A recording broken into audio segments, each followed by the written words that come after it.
Hey guys what's up, कैसे हैं आप सभी लोग। बहुत बहुत स्वागत है आप सब लोगों का आज के इस अमेजिंग से वन शॉट रिवीजन के सेशन में, और जिसमें हम लोग करने जा रहे हैं चैप्टर पूरा का पूरा seating arrangements. For those of you who are new here, मैं आप लोगों को बता देता हूं कि वन शॉट रिवीजन में हम लोग करने क्या वाले हैं, आप लोग क्या एक्सपेक्ट कर सकते हो। So what we do is we take up one chapter, और उस चैप्टर का पूरा आईसीएआई स्टडी मटेरियल मैं आप लोगों को करवा देता हूं, राइट। तो जितने भी क्वेश्चंस हैं आपके पास आईसीएआई के स्टडी मटेरियल में, चाहे वो एग्जांपल्स में हो, चाहे वो एक्सरसाइज के क्वेश्चंस हो, पूरा का पूरा सीटिंग अरेंजमेंट्स आईसीएआई के स्टडी मटेरियल का हम लोग इस सेशन में डिस्कस करने वाले हैं। अब सुनो मेरी बात ध्यान से, आईसीएआई का स्टडी मटेरियल तो यहां पर हो जाएगा, उसके बाद आपको प्रैक्टिस करने होंगे past examination questions from scanner. Scanner आप लोग मेरी वेबसाइट से परचेज कर सकते हो www.kumarnishant.com, but please do not escape it at all. Scanner करना बहुत जरूरी है। पास्ट एग्जामिनेशन क्वेश्चंस की जब आपके पास प्रैक्टिस होगी तभी आपको और अच्छे से कॉन्फिडेंस आएगा और आपको पता चलेगा कि आप एग्जाम में और क्या एक्सपेक्ट कर सकते हो। बाकी पूरा का पूरा स्टडी मटेरियल हम लोग यहां पर करने वाले हैं, right.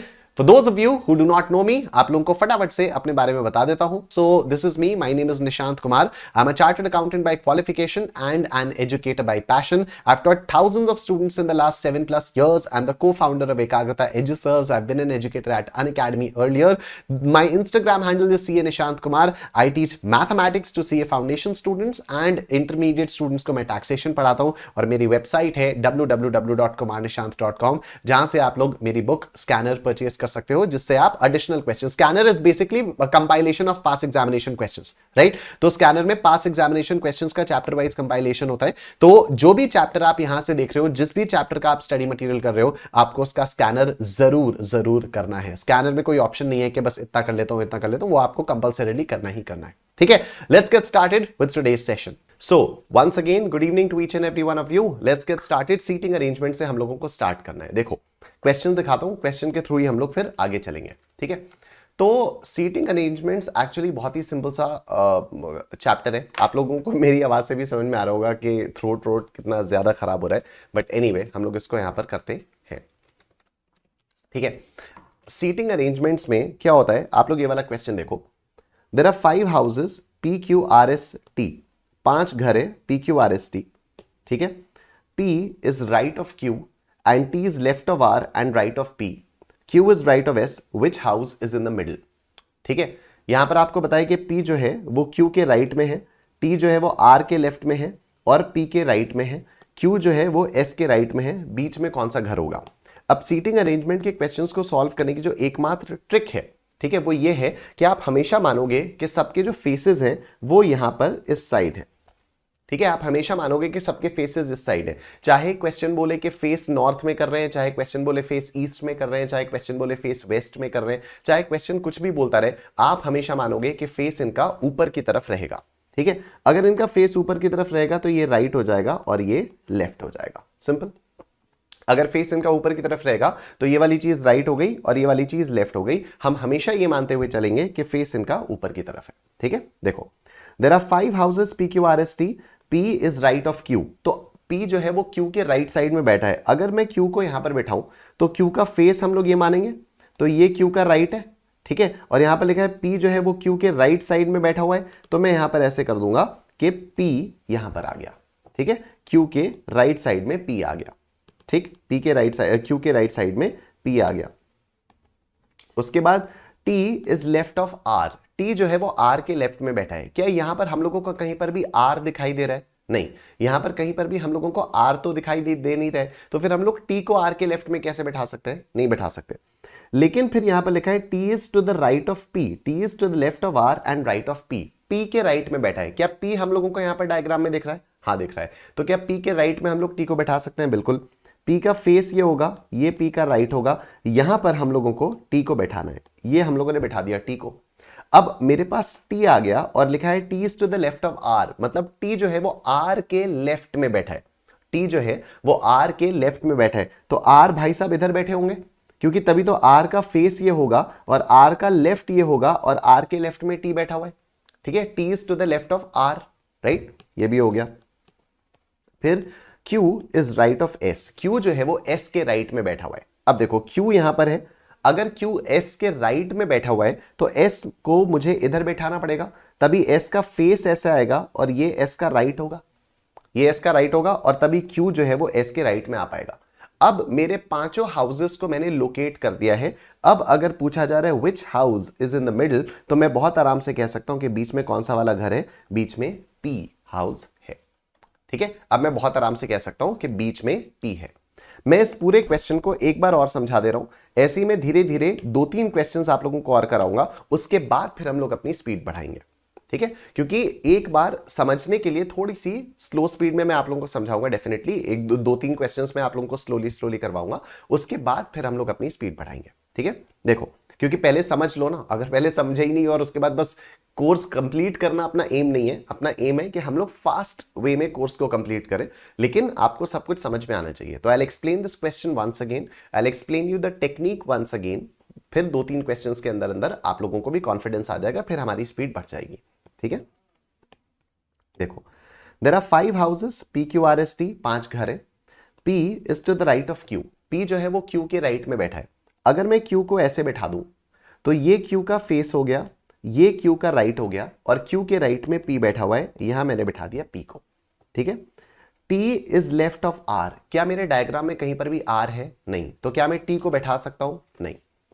And right of P, तो T जो है वो P के राइट में बैठा है, क्या मेरे डायग्राम में कहीं पर P है? हाँ, तो P का राइट, ये P का फेस होगा, ये P का राइट होगा, P के राइट में मैंने T को बैठा दिया।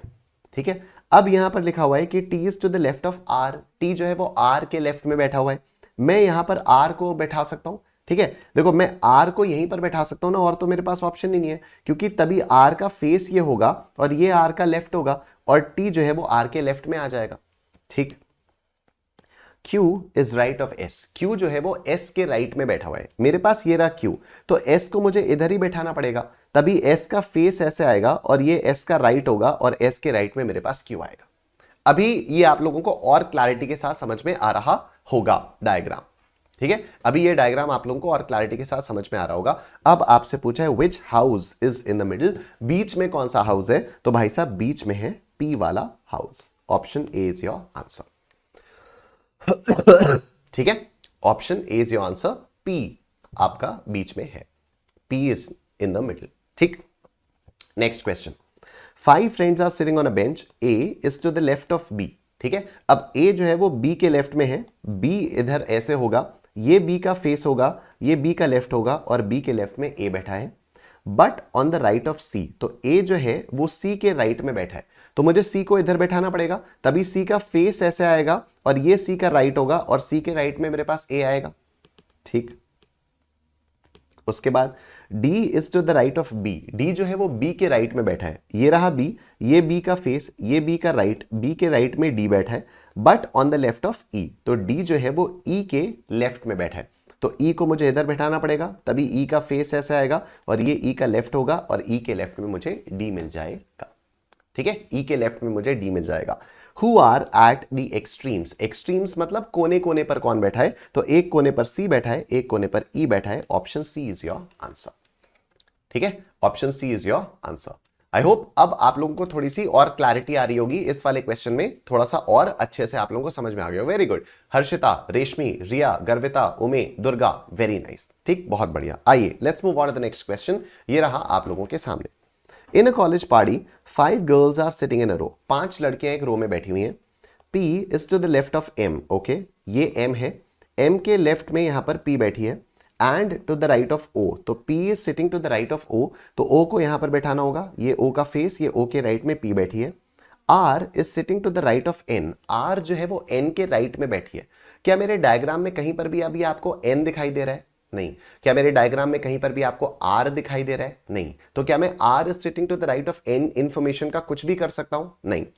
But to the left of O, अब मैं कर सकता हूं कि R is sitting to the left of O, तो O तो ये है, O का फेस इधर है, ये O का लेफ्ट होगा, और O के लेफ्ट में R है।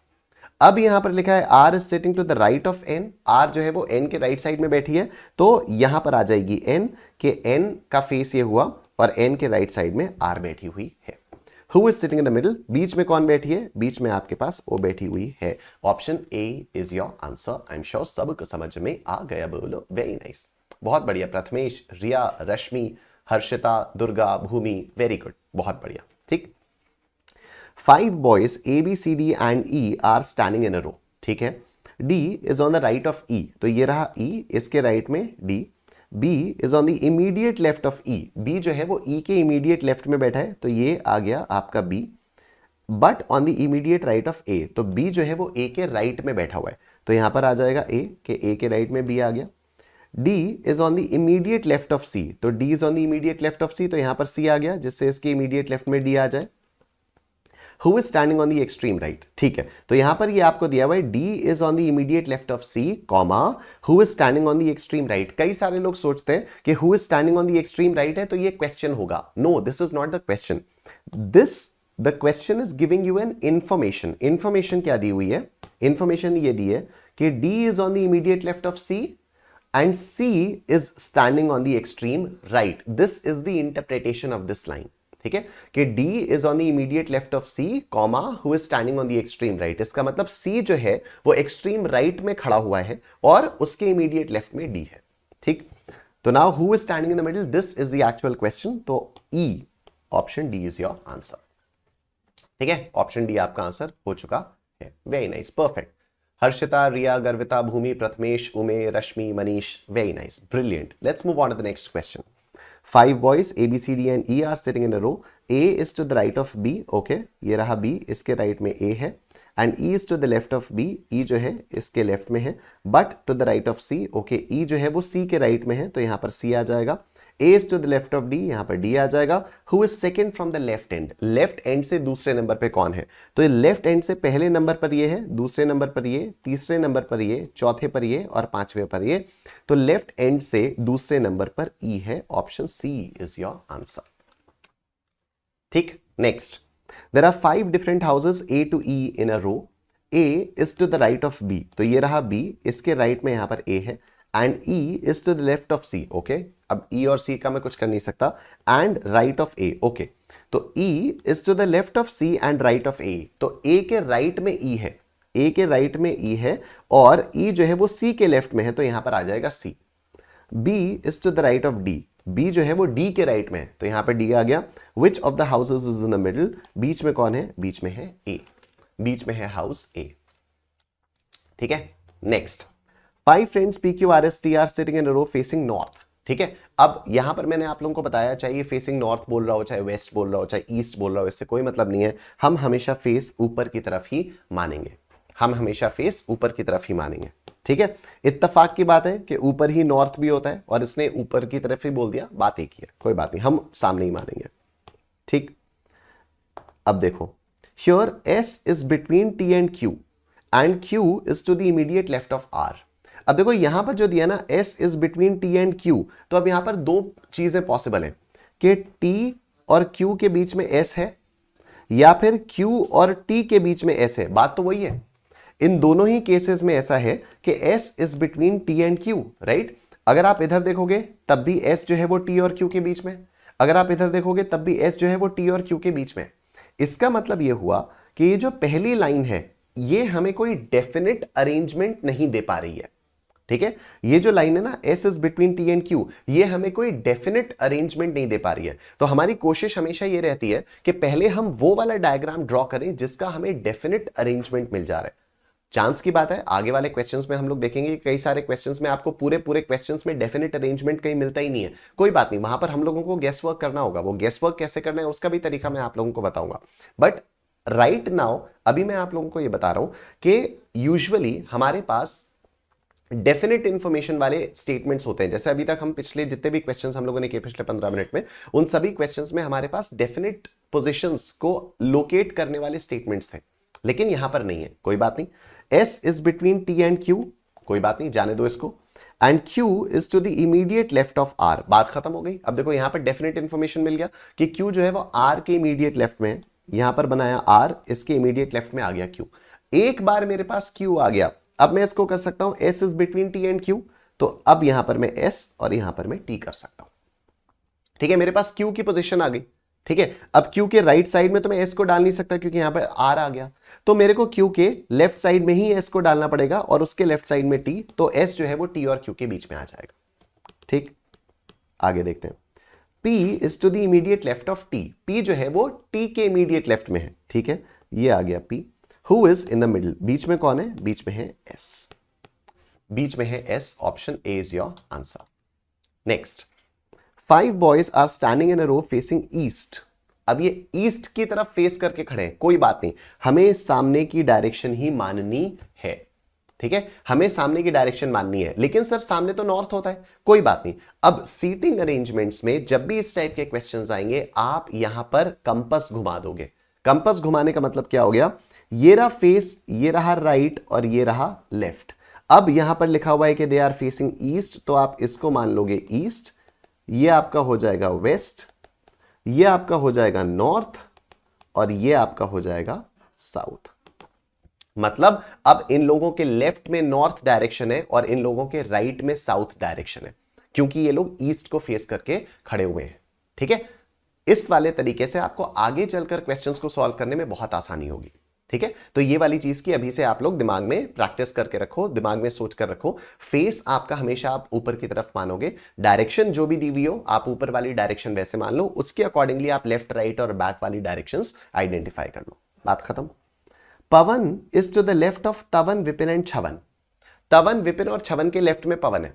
अब मुझे ये नहीं पता कि तवन, विपिन और छवन का ऑर्डर क्या है. ठीक है, तवन, विपिन और छवन तो किसी भी तरीके से अरेंज किए जा सकते हैं. उनके लेफ्ट में पवन है, मैंने मान लिया. मैं ये कह रहा हूं कि ये रहा पवन. अब यहां पर मैं तवन, विपिन, छवन ऐसे भी लिख सकता हूं, या मैं तवन, छवन, विपिन ऐसे भी लिख सकता हूं, या मैं विपिन, छवन, तवन भी लिख सकता हूं. मैं कैसे भी लिख सकता हूं ना, तवन, विपिन, छवन है. ठीक, तो अभी मेरे पास डेफिनेट इंफॉर्मेशन नहीं है, कोई बात नहीं, जाने देते हैं इस लाइन को. Tavan, Vipin and Chhavan are to the left of Nakul, ये भी डेफिनेट इंफॉर्मेशन नहीं है. Chhavan is between Tavan and Vipin, ये भी डेफिनेट इंफॉर्मेशन नहीं है. If Vipin is fourth from the left, how far is Tavan from the right? अब देखो ये मेरे पास डेफिनेट इंफॉर्मेशन आई. If Vipin is fourth from the left, left end से विपिन फोर्थ पोजीशन पर है. ठीक है, तो 1 2 3 4 5 दोस्त हैं और यहां पर विपिन है, यहां पर आपके पास विपिन है. ठीक है, Vipin is fourth from the left. ठीक, अब आओ आगे देखते हैं, अब आओ आगे देखते हैं. लिखा हुआ है Pavan is to the left of Tavan, Vipin and छवन, कोई बात नहीं, अभी नहीं पता. Tavan, Vipin and Chhavan are to the left of Nakul. ठीक है, Tavan, Vipin and Chhavan are to the left of Nakul. यहां पर नकुल आएगा, ये बात समझ में आ रही है आप सब लोगों को. ठीक है, यहां पर नकुल को आना ही पड़ेगा, क्योंकि यहां पर तवन, छवन, अब यही हो सकता है, या तो यहां पर तवन, छवन आएंगे, या तो यहां पर छवन, तवन आएंगे. तभी तो छवन, तवन और विपिन नकुल के लेफ्ट में आएंगे. मतलब नकुल को तो यहां पर आना ही पड़ेगा, नकुल को एकदम एक्सट्रीम राइट में आना ही पड़ेगा.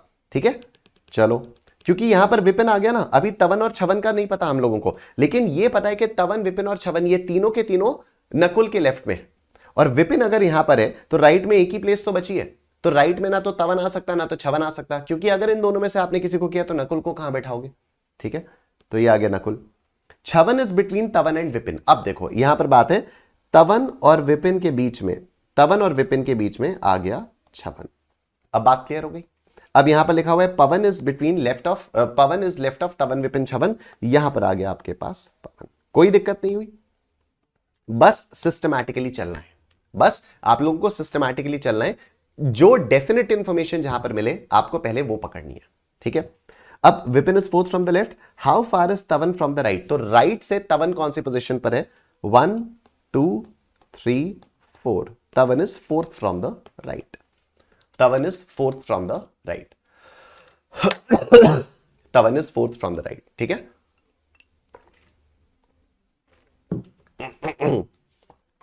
चलो ये वाला क्वेश्चन देखते हैं. 5 children are sitting in a row, S is sitting next to P but not T.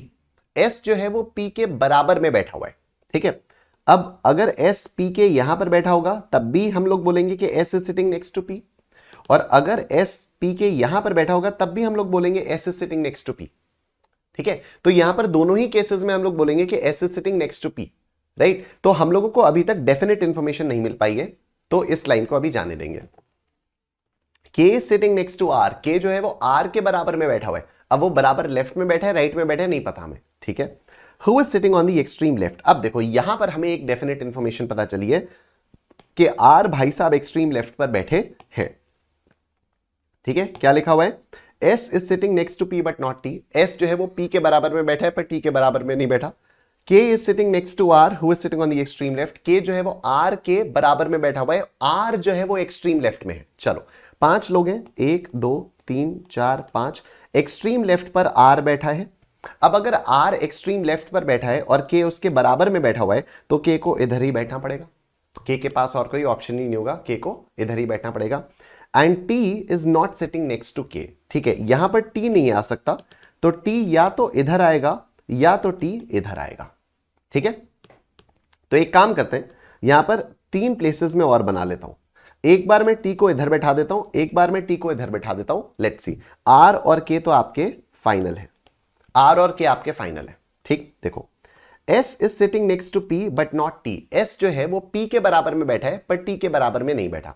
अगर मैं S को इधर बैठाऊंगा, अगर मैं S को इधर बैठाऊंगा तो S भाई साहब T के बराबर में आ गए, P के बराबर में तो आई नहीं।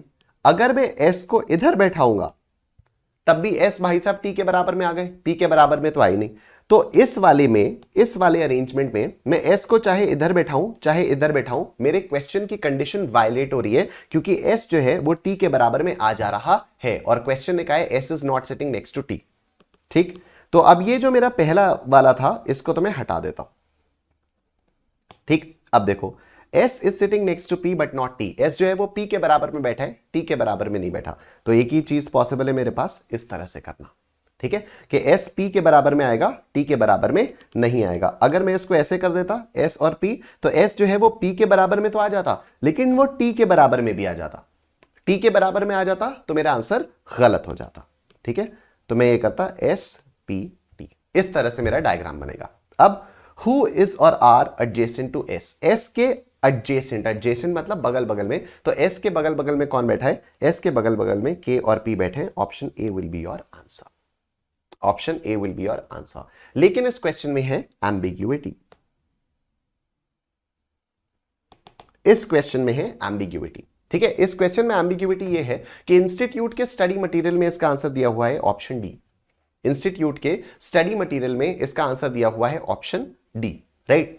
एक और मजे की बात मैं आप लोगों को बताता हूं कि जो एक मॉक टेस्ट पेपर आया था, ठीक है, कुछ अटेम्प्ट्स पहले इंस्टीट्यूट ने एक मॉक टेस्ट पेपर रिलीज किया था, उस मॉक टेस्ट पेपर में इंस्टीट्यूट ने K and P he correct answer दिया था।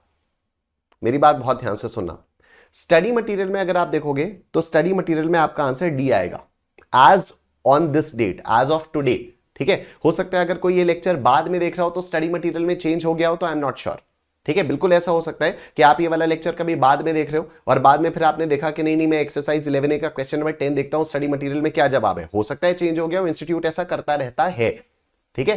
As of today when I am recording this session, when I am taking this session live, ठीक है, when I am taking this session live, ICAI के study material में option D answer दिया हुआ है P and T, right.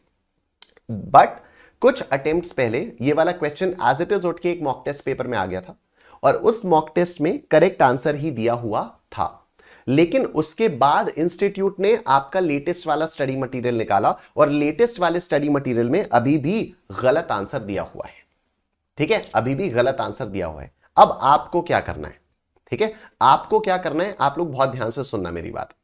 आप अभी तो अपना स्टडी मटेरियल देख लो, अगर आपके स्टडी मटेरियल में करेक्ट आंसर है तो आपको करेक्ट आंसर मार्क करना है, ठीक है। स्टडी मटेरियल में मान लो गलत आंसर है तो क्या करना है, एग्जाम में अगर आ गया तो फिर क्या होगा। तो अब आप वेट करो, जो भी आपका अटेम्प्ट होगा ना, जो भी आपका अटेम्प्ट है, उस अटेम्प्ट से जस्ट पहले वाले मॉक टेस्ट पेपर्स देखो, ठीक है, उस अटेम्प्ट से जस्ट पहले वाले आप लोग मॉक टेस्ट पेपर्स देखो। उस मॉक टेस्ट पेपर में अगर बाई चांस ये वाला क्वेश्चन आपको मिल गया तो जो आंसर उस मॉक टेस्ट पेपर में दिया होगा आप आने वाले एग्जाम में वही वाला आंसर मार्क करोगे, ठीक है। फॉर एग्जाम्पल जो अभी अपकमिंग एग्जाम्स आने वाले हैं, ठीक है, उसके लिए मॉक टेस्ट पेपर्स अभी आएंगे। मॉक टेस्ट पेपर में अगर मान लो ये वाला क्वेश्चन आ गया और उसमें सही आंसर दिया है और फिर आपके एग्जाम में भी ये वाला क्वेश्चन आ गया तो आप सही आंसर मार्क करोगे। मान लो मॉक टेस्ट पेपर में नहीं आया, स्टडी मटेरियल में गलत है, तो आप इसमें गलती आंसर मार्क करके आओगे और बिल्कुल आपको रिस्क लेने का मतलब मन नहीं है, आप इस क्वेश्चन को छोड़ देना, बात ही खत्म, ठीक है, इस क्वेश्चन को छोड़ दो, बात ही खत्म, ठीक। तो मैंने आपको सारे के सारे सिनेरियोस बता दिए।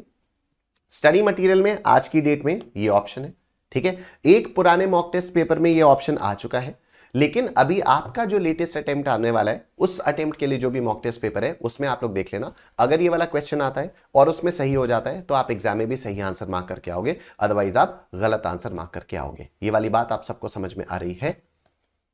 Yes, very nice. चलो आगे चलते हैं। नेक्स्ट क्वेश्चन ये रहा आपके सामने। 6 children A, B, C, D, E and F are sitting in a row. B is between F and D. B जो है वो F और D के बीच में है, डेफिनेट इंफॉर्मेशन नहीं है। E is between A and C. A does not stand next to either F or D. C does not stand next to B. F is between which of the following pairs of children? कोई definite information यहां पर नहीं दी हुई है, ठीक है, कोई definite information यहां पर नहीं दी हुई है, तो हम लोगों को अजम्पशंस के बेसिस पर करना पड़ेगा काम। ठीक, देखो F is between, sorry B is between F and D. B जो है वो F और D के बीच में है। मैं ऐसे भी कह सकता हूं कि B जो है वो F और D के बीच में है। जितने भी पॉसिबल बन पा रहे हैं वो मैं सारे के सारे लिखता चल रहा हूं, ठीक है।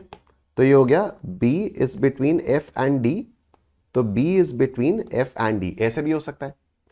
E is between A and C. E is between A and C. अब इसमें सुनना, E is between A and C, ऐसे भी हो सकता है। E is between A and C, ऐसे भी हो सकता है, ठीक है। पर कोई जरूरी थोड़ी है कि ये FBD के राइट में हो, लेफ्ट में भी तो हो सकते हैं, ठीक है, ये लेफ्ट में भी तो हो सकते हैं।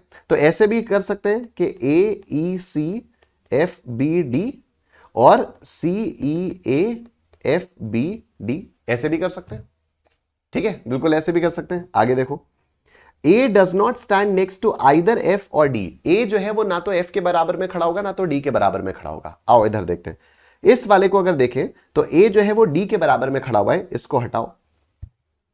इस वाले को देखें तो A जो है ना तो D के बराबर में खड़ा है और ना तो F के बराबर में खड़ा है। अभी तक ये वाला डायग्राम सही है। इस वाले को अगर हम लोग देखें तो A जो है वो ना तो F के बराबर में खड़ा है ना तो D के बराबर में खड़ा है, अभी सही है। और इस वाले को अगर हम लोग देखें तो ये F के बराबर में खड़ा है, इसको हटाओ, ठीक है। अभी तक ये दोनों डायग्राम्स हमारे पास सही आ रहे हैं। C does not stand next to D. C जो है वो D के बराबर में नहीं खड़ा हुआ है, ना तो इस डायग्राम में C D के बराबर में खड़ा है और ना ही इस डायग्राम में C D के बराबर में खड़ा है, ठीक। तो मतलब अभी हमारे पास ये दोनों डायग्राम सही आ रहे हैं।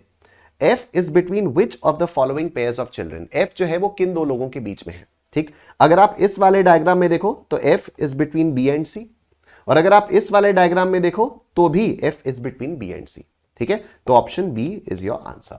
अब एक बहुत ही जेन्युइन डाउट आएगा कि सर मान लीजिए दोनों डायग्राम्स में अलग अलग आंसर आता तो क्या होता? ऐसा नहीं होता। अगर ऐसा हुआ है तो दो ही चीजें हो सकती हैं, या तो आपने गलत सॉल्व किया है या तो क्वेश्चन गलत आया है। अगर आपने गलत सॉल्व किया है तो आप दोबारा सॉल्व करोगे, अगर क्वेश्चन ही गलत आया है तो वो सबके लिए गलत आया है, तो उसके लिए आपको चिंता करने की जरूरत नहीं है, because that is unfair for everyone, so that is not unfair. If something is unfair for everyone, if something is wrong for everyone, that is not unfair, ठीक है। तो अगर मल्टीपल डायग्राम्स पॉसिबल है तो उन सभी डायग्राम से वही आंसर आएगा जो करेक्ट आंसर है। Getting it everyone? Bhumi, Harshita, Riya, Apeksha, very nice. Moving on, next question. In a gathering, 7 members are sitting in a row. C is sitting left to B, okay? B के left में C है, but on the right of D, D के right में है। A is sitting right of B, A जो है वो B के right में। F is sitting to the right of E, but left of D, F जो है वो D के left में बैठा है, E के right में बैठा है। H is sitting to the left of E, H is sitting to the left of E। क्या 7 लोग पूरे हो गए? 1 2 3 4 5 6 7, yes। Find the person sitting in the middle, बीच में D बैठा है। Option B is your answer, ठीक है। Option B is your answer, very very simple.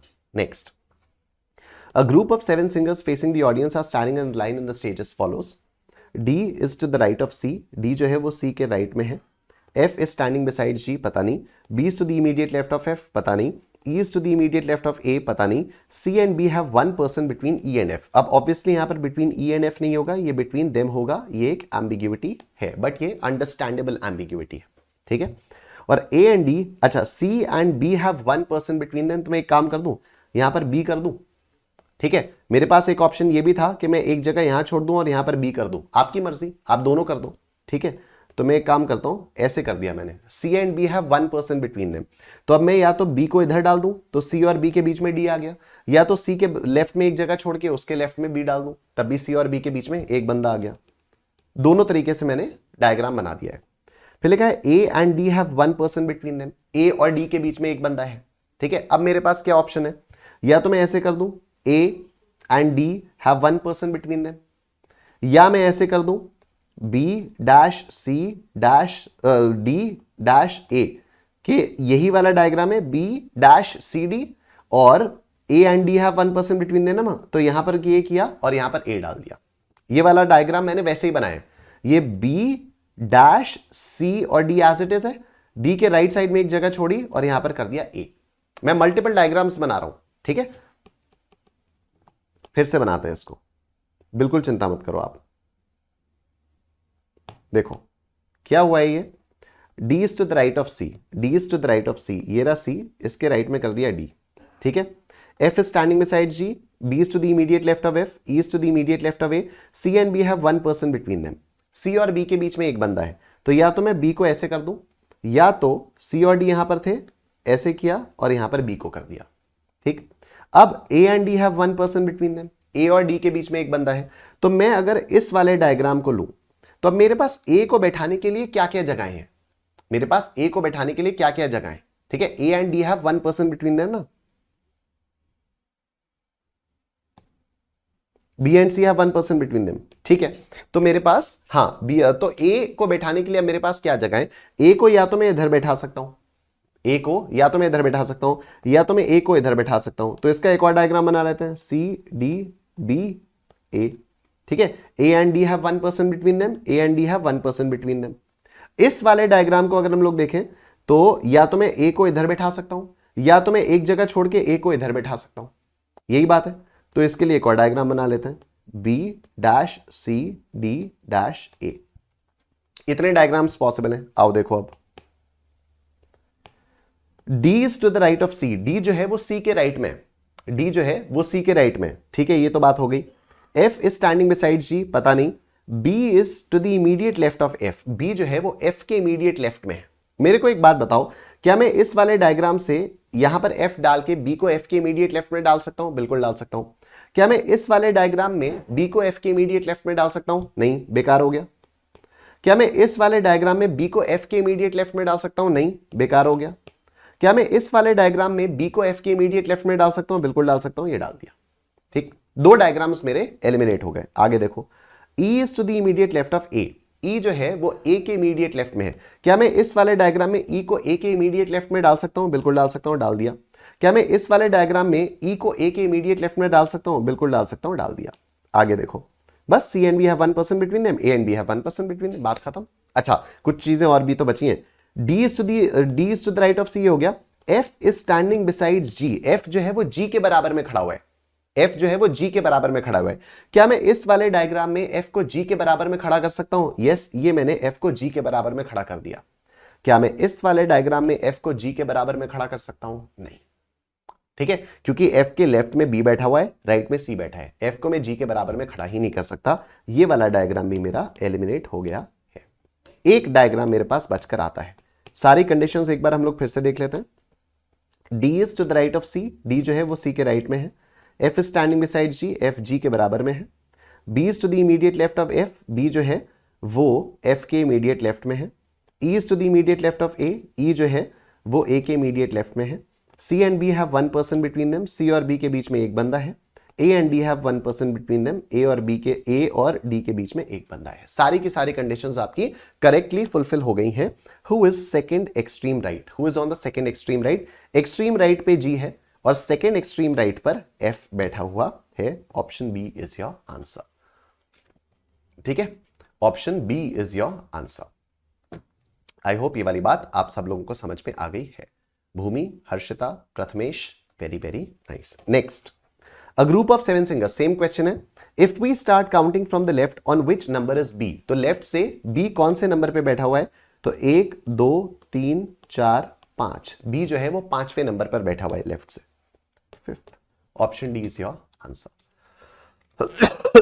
Done. Next देखो, P Q R S T U V W are sitting in row facing north, बहुत सारे लोग हैं, ठीक। P is fourth to the right of T, अच्छा P जो है वो T के फोर्थ राइट में। अब इधर देखो, ये रहा T, ये रहा T का फेस, ये रहा T का first right, second right, third right और फिर ये फोर्थ राइट, यहां पर आएगा P।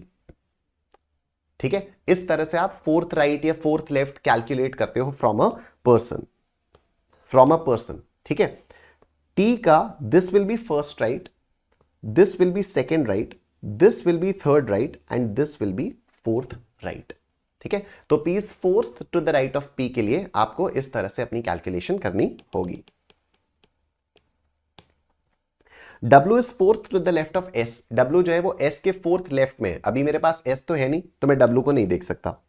R and U which are not at the ends are the neighbors of Q and T respectively, मतलब R जो है वो Q का पड़ोसी है और U जो है वो T का पड़ोसी है, ठीक है। अब U में देखो R जो है वो Q का पड़ोसी है, मेरे पास यहां पर डायग्राम में Q तो है नहीं तो मैं R को तो डाल नहीं सकता, लेकिन U इज द पड़ोसी ऑफ T, U जो है वो T का पड़ोसी है, U जो है वो T का पड़ोसी है, तो अब वो इधर भी आ सकता है, वो इधर भी आ सकता है, तो दो डायग्राम्स बनेंगे, ठीक है। तो एक तो ऐसे बना लूं, ठीक है, और एक में U को इधर ही डाल देता हूं, एक में मैंने U को इधर ही डाल दिया, तो U इज द पड़ोसी ऑफ T, ये भी बात खत्म हो गई। W is next to the left of P and P is the neighbor of Q, W जो है वो P के लेफ्ट में है और P जो है वो Q का नेबर है, P जो है वो Q का नेबर है और W जो है वो P के लेफ्ट में है, ठीक है। W is to the left next to the left of P, तो यहां पर W है, यहां पर भी W है, ठीक है। W is to the left of P, इसमें कोई पंगा नहीं है, और लिखा हुआ है P is the neighbor of Q, P जो है वो Q का नेबर है, तो यहां पर Q, यहां पर आपके पास Q आ गया, ठीक है। अच्छा, एक चीज और भी लिखी हुई थी कि R and U which are not at the ends are the neighbors of Q and T respectively, मतलब R जो है वो Q का पड़ोसी है, R जो है वो Q का पड़ोसी है। अब मेरे पास अगर Q आ गया तो मैं R को यहां पर डाल सकता हूं, ठीक है। अब मेरे पास अगर Q आ गया तो मैं R को यहां पर डाल सकता हूं, इसमें तो कोई पंगा ही नहीं है, ठीक है, ओके। अब देखते हैं हम लोग यहां पर P is fourth to the right of T, क्या ये बात सही चल रही है? P is fourth to the right of T, 1 2 3 4, बिल्कुल सही है। आगे देखो, W is fourth to the left of S, W जो है वो S के फोर्थ लेफ्ट में है, ठीक है। अब मेरे पास W है तो यहां पर S आएगा, यहां पर S आएगा, देखो आप एकदम सटीक बैठ रहा है, दोनों डायग्राम में एकदम सटीक बैठ रहा है। W जो है वो S के फोर्थ लेफ्ट में आएगा, S अगर यहां पर होगा तो दिस इज S का first left, this is S का second left, this is S का third left and this is S का fourth left and W is fourth to the left of S, ठीक है। W is fourth to the left of S, ये वाली बात भी आपकी एकदम क्लियर हो गई, दोनों डायग्राम्स में सही हो रहा है। R and U which are not at the ends are the neighbors of Q and T respectively, R और U जो है वो Q और T के पड़ोसी हैं, तो R जो है वो Q का पड़ोसी आ गया, R जो है वो Q का पड़ोसी आ गया, U जो है वो T का पड़ोसी है, U यहां पर भी T का पड़ोसी है, यहां पर भी T का पड़ोसी है, लेकिन एक कंडीशन है कि R और U कोनों में नहीं है, देख रहे हो, R and U which are not at the ends, R और U जो है वो कोने कोनों में नहीं आएंगे। कितने लोग हैं हमारे पास? 1 2 3 4 5 6 7 8, 8 लोग हैं हमारे पास। अगर हम पहले डायग्राम में देखें तो क्या पहले डायग्राम में 8 जगहें पूरी हो गई हैं? 1 2 3 4 5 6 7 8 9 चला गया भाई साहब, ये तो 9 चला गया। क्या ये पॉसिबल है? 9 तो नहीं जा सकता, 9 तो नहीं जा सकता, 9 लोग तो जा ही नहीं सकते, तो ये डायग्राम मेरा गलत हो गया। इस डायग्राम को देखें, 1 2 3 4 5 6 7 8, ठीक है, 8 लोग हैं यहां पर, 8 लोग हैं, और यहां पर अगर मैं बात करूं तो क्या R और U कोने कोनों में है? क्या R एक्सट्रीम एंड पर है? नहीं, R एक्सट्रीम एंड पर नहीं है। क्या U एक्सट्रीम एंड पर है? नहीं, U एक्सट्रीम एंड पर नहीं है। जो डायग्राम अभी मैंने मिटाया उसमें U एक्सट्रीम एंड पर आ गया था और उसमें टोटल लोग भी 9 हो गए थे, जो कि पॉसिबल ही नहीं था, ठीक है। आगे देखो, W is next to the left of P, P is the neighbor of Q, ये भी बात हो गई। बचा कौन है? P Q R S T U V W, बचा कौन है? P Q R S T U V W, बात खत्म। ये आपका डायग्राम है। Who are sitting at the extreme ends, एकदम कोने कोनों में कौन बैठा है? कोने कोनों में T और S बैठे हैं, T and S, S and T, तो option D will be your answer, both A and B, ठीक है। Option A will be your answer, both A and B. I hope ये वाली बात आप लोगों को क्लियरली समझ में आ गई है। यस, बहुत बढ़िया। Next, A to H are seated in a straight line facing north. A to H, तो A B C D E F G H, कितने? 5 6 7 8, 8 लोग हैं यहां पर, ठीक है, 8 लोग हैं। C sits fourth left of G, C जो है वो जी के फोर्थ लेफ्ट में बैठा हुआ है। अगर ये रहा जी तो first left, second left, third left, fourth left में सी बैठा हुआ है। D sits second to the right of G, D जो है वो जी के सेकेंड राइट में बैठा है, तो ये रहा G, first right second right, यहां पर आ गया D. Only two people sit between D and A, D और ए के बीच में दो ही लोग बैठे हैं। तो अब मेरे पास दो ऑप्शंस हैं, या तो मैं यहां पर ए को डाल दूं, या तो मैं दो जगह छोड़ के यहां पर ए को डाल दूं। ए और डी के बीच में दो लोग हैं, ठीक है, तो मैं दोनों बना लेता हूं, सी डैश डैश डैश जी डैश डी डैश डैश ए, ठीक है। लेकिन मुझे एक बात बताओ, यहां पर आपको लोग कुछ ज्यादा नहीं लग रहे हैं? हमारे पास टोटल कितने लोग हैं, ए टू एच ना 8 लोग हैं। यहां दूसरे वाले डायग्राम में कितने लोग लग रहे हैं, 1 2 3 4 5 6 7 8 9 10 लोग हो गए, पॉसिबल ही नहीं है। दूसरा डायग्राम मेरा यहीं पर एलिमिनेट हो गया, दूसरा डायग्राम मेरा यहीं पर एलिमिनेट हो गया। आगे देखो, B and F are immediate neighbors of each other, B and F are immediate neighbors of each other। देखो आप इसको कहीं पर भी बैठा सकते हो, आप यहां पर कर सकते हो, आप ऐसे कर सकते हो, आप ऐसे कर सकते हो, आप ऐसे भी कर सकते हो, आपकी जैसे मर्जी आए आप वैसे कर सकते हो, आप ऐसे भी कर सकते हो, आप ऐसे भी कर सकते हो। बहुत सारे आपके डायग्राम्स इससे बन जाएंगे, ठीक है। धीरे धीरे करके आपके सारे डायग्राम्स एलिमिनेट हो जाएंगे, उसमें कोई प्रॉब्लम नहीं है। बट मैं जो हूं थोड़ा सा सेफ साइड चल रहा हूं, और सेफ साइड चल के मुझे क्या लग रहा है, लेट्स डू दिस ना, बी एंड एफ, एक तुक्का लगा लेते हैं यहां पर, ठीक है, एक तुक्का लगा लेते हैं यहां पर। बीच बीच में इस टाइप के तुक्के अब आप लगा सकते हो, ठीक है। बी और एफ को मैंने ऐसे कर दिया, यहां पर मैं एफ और बी को भी कर सकता था। आगे चलकर देखते हैं, अगर मान लो किसी इंस्ट्रक्शन ने इस डायग्राम को वायलेट किया, या इस डायग्राम ने किसी इंस्ट्रक्शन को वायलेट किया, तो चेंज कर लेंगे हम लोग। अभी हमें पता है हम लोगों ने यहां पर बी और एफ का रिस्क लिया हुआ है, ठीक। B is not the immediate neighbour of A, B जो है वो A का इमीडिएट नेबर नहीं है, चलो जान बची, ठीक है। अगर मैं F और B कर देता तो B जो है वो A का इमीडिएट नेबर आ जाता, गलत हो जाता, B और F आ गए। B is not the immediate neighbour of A, H is not the neighbour of D, H जो है वो D का पड़ोसी नहीं है, तो मतलब H ना तो इधर आएगा, H ना तो इधर आएगा। H अगर D का पड़ोसी नहीं है तो H के लिए यही जगह बची, H के लिए यही जगह बची। कितने लोग हैं, 1 2 3 4 5 6 7 8, बात खत्म, सिंपल हो गया। अब A से लेकर H तक थे ये लोग, ठीक है, तो A आ गया, B आ गया, C D E बचा है, E F G और H। डायग्राम आपका तैयार। Who amongst the following sits exactly in the middle of the persons who sits fifth from the left and the person who sits sixth from the right? तो यहां पर पूछा जा रहा है कि आप लेफ्ट से पांचवें बंदे को लोकेट करो और राइट से आप छठे बंदे को लोकेट करो और देखो उनके बीच में कौन बैठा है।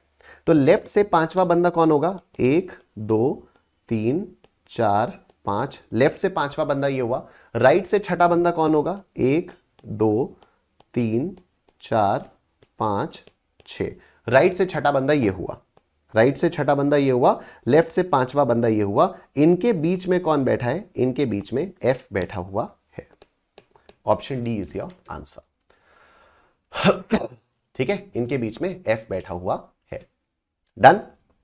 नेक्स्ट सेम क्वेश्चन है, who amongst the following sits third to the right of C, C के थर्ड राइट पे कौन बैठा है, ये रहा सी, तो first right second right third right, C के थर्ड राइट पर ए बैठा हुआ है, सी के थर्ड राइट पर ए बैठा हुआ है। नेक्स्ट सेम क्वेश्चन है, which of the following represents persons sitting at the two extreme ends of the line, extreme ends पे कौन कौन बैठे हैं, एच और डी बैठे हुए हैं। Option D is your answer, H और डी यहां पर बैठे हुए हैं। Next same question, what is the position of H with respect to F, ठीक है, एच जो है वो एफ के पॉइंट ऑफ व्यू से देखा जाए तो कौन से पॉइंट पे बैठा है, तो एफ ये रहा, एच ये रहा, first left second left third left, H is sitting third to the left of F, third to the left of F, third to the left of F. Option A is your answer, ठीक। Next same question है, how many persons are seated between A and E, A और E के बीच में कितने लोग हैं, ए और ई के बीच में एक बंदा है जी, तो this only one person between A and E, ठीक। अब आओ next, this is a very very important question, this is a very very important question and you need to learn it, you need to learn it. मैंने जब ये वाला question पहली बार किया था ना, मुझे 3 घंटे लगे थे इसको सॉल्व करने के लिए, मुझे 3 घंटे लगे थे इसको सॉल्व करने के लिए, और फाइनली एक डायग्राम निकल कर आया था जो मैं बना पाया था, ठीक है। तो it actually took me 3 hours to solve this question, ठीक है। बाकी किसी भी क्वेश्चन को मैंने आपको याद करने के लिए नहीं कहा, except for an ambiguous question. This is not an ambiguous question. ये वाला जो क्वेश्चन है ये एम्बिग्यूअस नहीं है, लेकिन ये इतना इंपॉर्टेंट है कि अगर आपको ये याद नहीं होगा ना, एग्जाम में आप बना लोगे, लेकिन फिर मेरे ख्याल से पूरे के पूरे पेपर में आप सिर्फ यही एक क्वेश्चन कर पाओगे। अगर आपको ये याद रहा, चांस की बात है एग्जैक्टली सेम क्वेश्चन अगर आपके पास आ भी गया, मतलब यहां पर तो आर्ग्यूमेंट तो आ ही सकता है कि सर अगर सेम क्वेश्चन नहीं आया तो मतलब वो तो फिर सभी के लिए नहीं आया ना, फिर तो आपको समझ में आ जाएगा कि भाई इसको छोड़ के आगे बढ़ना है, राइट। लेकिन अगर एग्जैक्टली सेम क्वेश्चन आ गया तो it will actually be very very helpful for you अगर आपको ये वाला क्वेश्चन याद होगा तो। मैं आपको ये क्वेश्चन समझाऊंगा, मैं रटवा नहीं रहा, मैं आपको क्वेश्चन समझाऊंगा, but I actually immediately show you the diagram. ये इसका डायग्राम है, ठीक है, ये इसका डायग्राम है। इस डायग्राम के बेसिस पर मैं आपको ये क्वेश्चन समझा दूंगा, मैं आपको प्रूव कर दूंगा कि डायग्राम गलत नहीं है। It actually took me 3 hours to solve this question, ठीक है, लेकिन बड़ा मजेदार क्वेश्चन है, तो ये आपको याद करना है। देखो आपको अभी समझ में भी आ जाएगा कि क्यों मैं इसको याद करने के लिए कह रहा हूं ये, ठीक है, क्योंकि अगर आपने इसको याद नहीं किया तो एग्जाम हॉल में आप यही वाला क्वेश्चन करते रह जाओगे, ठीक है। देखो 10 students A to J are sitting in a row facing west, ठीक। अब मैंने आपको बोला है फेस आपको हमेशा ऊपर मानना है, ये राइट होगा और ये आपका लेफ्ट होगा। अब अगर ये लोग वेस्ट डायरेक्शन में फेस करके बैठ रहे हैं तो ये वेस्ट हुआ, ठीक है, ये ऑपोजिट ईस्ट हुआ, ये नॉर्थ हुआ और ये आपका साउथ हुआ। ये बात हो गई, मतलब जो लोग हैं इनके राइट में नॉर्थ है और इनके लेफ्ट में साउथ है। क्लियर? देखो ये डायग्राम है इसका, ठीक है। मैं अब एक एक इंस्ट्रक्शन पढ़ के आपको प्रूव करूंगा कि डायग्राम गलत नहीं है, डायग्राम सारे के सारे इंस्ट्रक्शंस को फॉलो कर रहा है, ठीक है। अगेन क्वेश्चन एम्बिग्यूअस नहीं है, क्वेश्चन गलत नहीं है, क्वेश्चन बहुत हाई लेवल का है जिसको अगर पहली बार में बनाने जाओगे तो टाइम बहुत ज्यादा लग जाएगा। Let's not waste that much of time, ठीक है। B and F are not sitting on either of the edges. B और F किसी भी कोने में नहीं बैठे हुए, ठीक है। आप डायग्राम में देख लो, लेफ्ट में E बैठा हुआ है, राइट में C या H में से कोई बैठा हुआ है। मतलब B और E में से तो कोई भी, B और F में से तो कोई भी कोनों में नहीं बैठा है, ठीक। G is sitting left of D and H is sitting right of J। सुनो, G is sitting left of D, G जो है वो D के लेफ्ट में बैठा हुआ है, ठीक है। ये रहा D और ये रहा G। क्या G D के लेफ्ट में बैठा हुआ है? अब आप बोलोगे कि सर D के लेफ्ट में तो F बैठा हुआ है। ट्रू, D के लेफ्ट में F बैठा हुआ है, लेकिन सर G भी तो D के लेफ्ट में बैठा हुआ है। हाँ यार, बात तो ये भी है। और E को देखो, E भी तो D के लेफ्ट में बैठा हुआ है। मैं ये कह सकता हूं कि E, G और F ये तीनों ही लोग तो D के लेफ्ट में बैठे हुए हैं, ठीक है। E, G और F ये तीनों ही लोग तो D के लेफ्ट में बैठे हुए हैं। लेकिन सर अभी तक तो जितने भी क्वेश्चंस हम लोग कर रहे थे, अभी तक जितने भी क्वेश्चंस हम लोग कर रहे थे उसमें अगर ये होता कि G is the left of E, G is sitting to the left of E, तो हम लोग यहीं पर तो बैठाते G को। हाँ बैठाते, तभी तो ये वाला क्वेश्चन अलग है, गलत नहीं है, अलग है, ठीक है। यहां पर क्या आप इससे आर्ग्यू कर सकते हो कि नहीं सर G जो है वो D के लेफ्ट में नहीं बैठा है? कोई आर्ग्यू नहीं कर सकता। इधर जितने भी लोग बैठे हैं सारे के सारे D के लेफ्ट में है, लेकिन ये D के इमीडिएट लेफ्ट में नहीं है, ये D के इमीडिएट लेफ्ट में नहीं है। अब एक दूसरा सवाल आएगा, सर हमें एग्जाम में कैसे पता चलेगा कि कब इसका मतलब इमीडिएट लेफ्ट है और कब इसका मतलब लेफ्ट है? आप मेरे को बताओ, अभी तक किसी क्वेश्चन में ऐसा कोई कंफ्यूजन आया क्या? नहीं आया, तो एग्जाम में भी नहीं आएगा, ठीक है। अगर कुछ होगा तो क्वेश्चन मेंशन करेगा, राइट। बहुत रेयर सिचुएशन है इस टाइप का क्वेश्चन आपके एग्जाम में आने की, बट क्योंकि स्टडी मटेरियल में दिया है तो मैं आप लोगों को करवा रहा हूं, राइट। तो ये वाला पॉइंट भी प्रूव हो गया कि D is to the left of G। हाँ इमीडिएट लेफ्ट में नहीं है लेकिन लेफ्ट में है, इसमें कोई गलती नहीं है। आगे देखते हैं। There are 4 persons between E and A। E और A के बीच में 4 लोग बैठे हुए हैं, तो ये रहा E, ये रहा A, 1 2 3 4 लोग बैठे हैं, कोई वायलेशन नहीं है। अच्छा एक पॉइंट तो रह गया, एक पॉइंट तो रह गया, ये भी तो था, H is sitting to the right of J। ये भी तो पॉइंट था, H is sitting to the right of J। आओ देखो, ये रहा J। अब आप आगे चलकर जब देखोगे ना तो आपको ये भी पता चलेगा कि यहां पर H और C की पोजीशंस फिक्स्ड है ही नहीं। अभी तक हम लोगों ने किसी भी क्वेश्चन में ऐसा तो नहीं डिस्कवर किया ना, ऐसा तो हमने फेस नहीं किया कि दो लोगों की पोजीशंस पता ही नहीं चल पा रही हैं सारे के सारे इंस्ट्रक्शन से। Again it's not wrong, it's intended that way. ठीक है, तभी मैंने बोला ये बहुत हाई लेवल का क्वेश्चन दिया हुआ है आपके स्टडी मटेरियल में, राइट। अब H या C, इस वाली पोजीशन पे या तो H हो सकता है या तो C हो सकता है। अगर H हुआ तो इधर C होगा, और अगर इधर C हुआ तो इधर H होगा।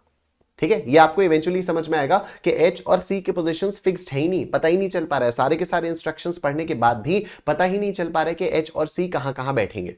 This is not an ambiguous question, this is intended this way. ठीक, एनीवे यहां दिया हुआ है कि H is sitting to the right of J। अब भाई साहब J तो यहां पर बैठा है, ठीक है। अगर H यहां पर होगा तब भी ये J के राइट में है, और अगर H यहां पर होगा तब भी ये J के राइट में है। हाँ, इमीडिएट राइट में नहीं है लेकिन राइट में तो है। ठीक है, इमीडिएट राइट में नहीं है लेकिन राइट में तो है, बिल्कुल है।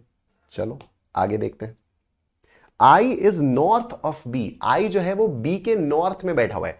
अब B के नॉर्थ में बैठे का मतलब क्या है? B के राइट में बैठा है। देखो नॉर्थ कहां पर है? नॉर्थ अब राइट में है, क्योंकि हम वेस्ट में फेस कर रहे हैं तो राइट में हमारा नॉर्थ है। तो I is north of B। North of B का मतलब क्या हो गया? I is to the right of B। आओ देखते हैं, ये रहा I, ये रहा B। I is to the right of B। ठीक है, ये इनका फेस है, ये इनका राइट है, ये इनका लेफ्ट है। फेस वेस्ट में है, ये नॉर्थ हुआ और ये साउथ हुआ, ये साउथ हुआ। ठीक है, तो yes I is sitting to the north of B. I is sitting to the north of B. ठीक, आगे देखो। And F is south of D. F जो है वो डी के साउथ में बैठा है। ये रहा डी, डी के साउथ में एफ बैठा हुआ है, लेफ्ट में साउथ है। ठीक है, डी के साउथ में एफ बैठा हुआ है, यहां पर भी कोई गलती नहीं है। J is between A and D. J जो है वो ए और डी के बीच में है। अरे जे जो है वो ए और डी के बीच में है। जे ए और डी के बीच में, very nice. And G is between E and F. G जो है वो ई और एफ के बीच में है, वेरी नाइस, कोई वायलेशन नहीं है। There are two persons between H and C. H और सी के बीच में दो लोग हैं, तो अगर इधर एच और इधर सी है तब भी इन दोनों के बीच में दो लोग हैं। अगर इधर सी और इधर एच है तब भी इन दोनों के बीच में दो लोग हैं। ये डायग्राम सबको समझ में आ रहा है? कंफर्म कर दो एक बार चैट बॉक्स में। ये डायग्राम सबको समझ में आ रहा है सारे के सारे इंस्ट्रक्शन से? इंस्ट्रक्शन के बेसिस पर डायग्राम ने किसी भी इंस्ट्रक्शन को वायलेट नहीं किया। यस, कंफर्म कर दो मेरे को फटाफट से, जल्दी बता दो। यस, भूमि, गर्विता, हर्षिता, अपेक्षा, वेरी नाइस। ठीक है, तो बस अब ये आपका डायग्राम बन गया। अब इसके बेसिस पर क्वेश्चन सॉल्व करते हैं। Who is sitting at the 7th place counting from left. Left से 7वीं पोजीशन, लेफ्ट से 7वीं पोजीशन पर कौन है? 1 2 3 4 5 6 7। 7th पोजीशन पर या तो H है या तो C है, आइदर H और C। अब आप देख रहे हो ये क्वेश्चन गलत नहीं है, ये इंटेंशन है, ये ऐसा है। पहला ही क्वेश्चन जो इसने पूछा वो यही पूछा, आइदर H और C, क्योंकि क्वेश्चन को भी पता है कि हमने सारे इंस्ट्रक्शंस नहीं दिए कि H और C की पोजीशंस को हम लोग श्योरिटी के साथ डिटरमिन कर पाए, तो या तो H होगा या तो C होगा।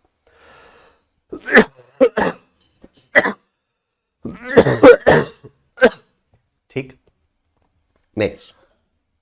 Who among the following is definitely sitting at one of the ends? पक्का पक्का कोई किसी एक कोने पर कहां बैठा हुआ है? राइट वाले कोने पर तो पक्का नहीं है, राइट वाले कोने पर या तो H है या तो C है। लेफ्ट वाले कोने पर पक्का पक्का E बैठा हुआ है। नेक्स्ट, who are immediate neighbours of I? I के इमीडिएट नेबर्स कौन है? तो I का एक इमीडिएट नेबर तो B है और दूसरा इमीडिएट नेबर कौन है पता नहीं। ठीक है, तो क्या आप I के इमीडिएट नेबर्स को पता कर सकते हो? नहीं, एक इमीडिएट नेबर तो B है, दूसरा इमीडिएट नेबर या तो C हो सकता है या तो H हो सकता है। तो I के immediate neighbours can not be determined. I के immediate neighbours can not be determined. I hope आप लोगों को ये सारी चीजें समझ में आ रही है। नेक्स्ट, who is sitting left of D? D के लेफ्ट में कौन बैठा है? ठीक है, तो ये रहा D, D के लेफ्ट में F बैठा है, D के लेफ्ट में F बैठा है। अरे अच्छा sorry, who is sitting second to the left of D? Second to the left of D, I am so sorry, second to the left of D. तो first left second left, D के second left में G बैठा हुआ है, D के second left में G बैठा हुआ है। ठीक, इधर देखो, if G and A interchange their positions then who become the immediate neighbours of E। अगर G और A अपनी पोजिशंस को चेंज कर लेते हैं, ठीक है, G और A अपनी पोजिशंस को चेंज कर लेते हैं, G और A कहां गया, G ये रहा A, ठीक है, यहां आ गया G और यहां आ गया A, ठीक है, G और A ने अपनी पोजिशंस को इंटरचेंज कर दिया, फिर who become the immediate neighbours of E। तो E का इमीडिएट नेबर कौन हो जाता है, E का इमीडिएट नेबर A हो जाता है, E का इमीडिएट नेबर A हो जाता है, only A। Option C is your answer. Getting it everyone? समझ में आ रहा है सबको? Good question, very good question, कई सारे क्वेश्चंस हो गए इसमें। Next question. 6 persons MUOPQR are sitting in 2 rows with 3 persons in each row। ठीक है, अब ये 2 rows में बैठे हैं आमने सामने, ठीक, both the rows are in front of each other। दोनों rows आमने सामने हैं, दोनों rows में 3-3 लोग बैठे हुए हैं, एक,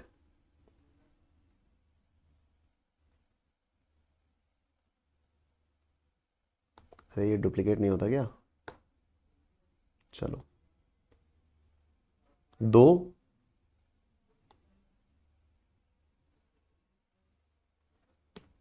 3, अरे रेक्टेंगल बन जा भाई,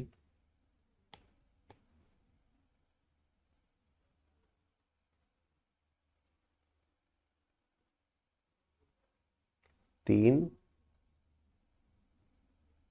4, 1, 2 और 3, ठीक है, 2 रोज में ये आमने सामने बैठे हैं। अब मेरे को एक बात बताओ, मैं आपके सामने बैठा हूं, आप मेरे सामने बैठे हो, ये मेरा राइट है, क्या यही आपका भी राइट होगा? नहीं, ये आपका लेफ्ट हो जाएगा। जो मेरा राइट होगा वो आपका लेफ्ट होगा, जो मेरा लेफ्ट होगा वो आपका राइट होगा, ठीक। ये दोनों रोज आमने सामने हैं, इनका फेस ऐसे होगा, इनका फेस ऐसे होगा, ये इनका राइट होगा, ये इनका लेफ्ट होगा। ऊपर वालों का फेस ये होगा, ये इनका लेफ्ट होगा और ये इनका राइट होगा, ठीक है। जो नीचे वाले हैं उनका फेस ऊपर की तरफ, ये राइट ये लेफ्ट, जो ऊपर वाले उनका फेस नीचे की तरफ, तो राइट लेफ्ट अकॉर्डिंगली बदल जाएगा। आगे देखो, Q is not at the end of any row, P is second to the left of R। P जो है वो R के सेकंड लेफ्ट में है। अगर मैं R को इधर बैठा दूं तो यहां पर आ जाएगा P, ठीक है, फर्स्ट लेफ्ट सेकंड लेफ्ट। अगर मैं R को ऊपर बैठाता तो मुझे इधर बैठाना पड़ता, पता है, और यहां पर P आता, क्योंकि ऊपर वालों के लिए दिस इज लेफ्ट, तो ये होता फर्स्ट लेफ्ट सेकंड लेफ्ट, ठीक है, इस तरह से होता। बट मैं सिंपल कर रहा हूं, तो R को मैंने इधर बैठाया और ये हो गया P is second to the left of R। O is the neighbour of Q and diagonally opposite to P। O जो है वो Q का पड़ोसी है, P के डायगनली ऑपोजिट है, तो P के डायगनली ऑपोजिट यहां पर कौन आ जाएगा, O। और क्योंकि O Q का पड़ोसी है तो यहां पर आ गया Q। U is the neighbour of R। U जो है वो R का पड़ोसी है, U आ गया इधर। Who is in front of U? U के सामने कौन है, U के सामने Q बैठा हुआ है। Option B is your answer, ठीक है, U के सामने ये बैठा हुआ है, option B is your answer. Done हो गई बात, ठीक है, आओ। 6 persons A B C D E and F are sitting in 2 rows, 3 in each row। ठीक है, 2 रोज आमने सामने वाली 3-3 लोगों की रोज हैं। अब देखो, अरे भैया रेक्टेंगल बन जाए करो,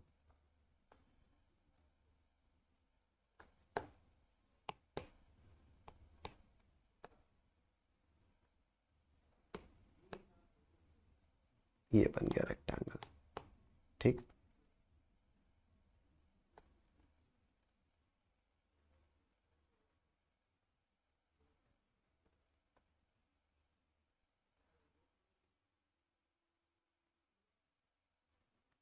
ये क्या हो गया भैया, इतना पहले काहे आ गए, तो ये हो गया।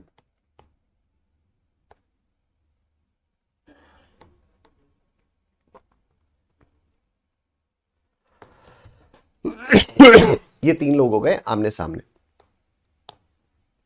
E is not at the end of any row, D is second to the left of F, ठीक। तो अगेन ये इनका फेस होगा, ये इनका राइट, ये इनका लेफ्ट, ये इनका फेस होगा, ये इनका लेफ्ट और ये इनका राइट। ठीक है, आमने सामने से लेफ्ट राइट बदल जाएगा। D is second to the left of F, तो यहां पर आ गया F, second to the left में डी आ गया। C the neighbour of E is sitting diagonally opposite to D, C जो है वो डी के डायगनली ऑपोजिट बैठा हुआ है और ये किसका नेबर है, ई का नेबर है, तो ये आ गया E. B is the neighbour of F, B जो है वो एफ का पड़ोसी है, ये रहा बी। ठीक है, बचा कौन, ए बचा, ए आ गया आपका इधर। ठीक, which of the following are in one of the two rows, which of the following are in one of the two rows, किसी एक रो में कौन कौन बैठे हुए, डी बी और एफ, डी बी और एफ, हाँ ये एक रो में बैठे हुए, option A is your answer. ठीक है, option A is your answer. I hope ये वाली बात आप सबको समझ में आ रही है।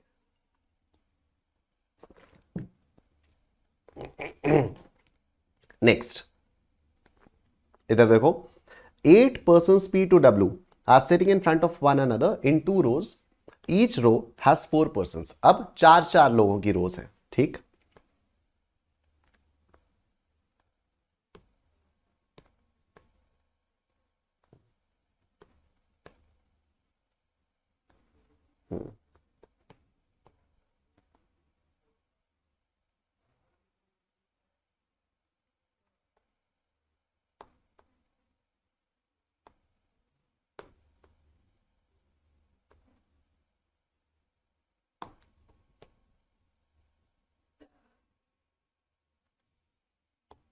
अरे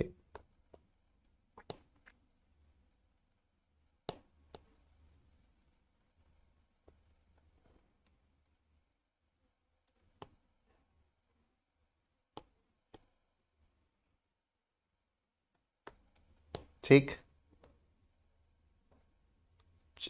ओ भाई साहब, ये देखो अब बन गया आपका 4 लोगों की रोज है। आगे देखो, P is between U and V and facing north. ठीक है, मतलब एक रो नॉर्थ फेसिंग है, ये नॉर्थ फेसिंग रो मान लो, ये face right left face north की तरफ है। ठीक है, ये फेस राइट और लेफ्ट, सॉरी उल्टा कर दिया मैंने, फेस लेफ्ट और ये राइट, इनका फेस साउथ की तरफ है। ठीक है, तो नीचे वाली जो रोज है उनका फेस नॉर्थ की तरफ है, ऊपर वाली जो रो है उनका फेस साउथ की तरफ है। आगे देखो, P जो है वो U और V के बीच में है और नॉर्थ फेस कर रहा है। अब P U V ऐसे भी हो सकता है, P U और V ऐसे भी हो सकता है। ठीक है, P U और V ऐसे भी हो सकता है और P U और V ऐसे भी हो सकता है कि P जो है वो U और V के बीच में है और वो नॉर्थ में फेस कर रहा है। ठीक है, P जो है वो U और V के बीच में है और वो नॉर्थ में फेस कर रहा है, ऐसे कुछ भी हो सकता है। डन हो गई बात। अच्छा, तो मैं एक काम करता हूं, अभी डेफिनेट इंफॉर्मेशन नहीं है तो जाने देते हैं। Q who is to the immediate left of M is facing W. Q जो है वो M के इमीडिएट लेफ्ट में और W को फेस कर रहा है, कोई बात नहीं। R is between T and M and W is to the immediate right of V. अब देखो यहां पर कुछ कुछ चीज समझ में आ रही है। ठीक है, यहां लिखा है P is between U and V and facing north. ठीक है, P जो है वो U और V के बीच में है और ये लोग नॉर्थ फेस कर रहे हैं और W is to the immediate right of V. W is to the immediate right of V. अब कुछ कुछ चीजें समझ में आ रही हैं कि P U V W ऐसे होगा। ठीक है, कि P is between U and V facing north and W is to the immediate right of V. ठीक है, अब ये बात आप लोगों को क्लियरली समझ में आ रही होगी।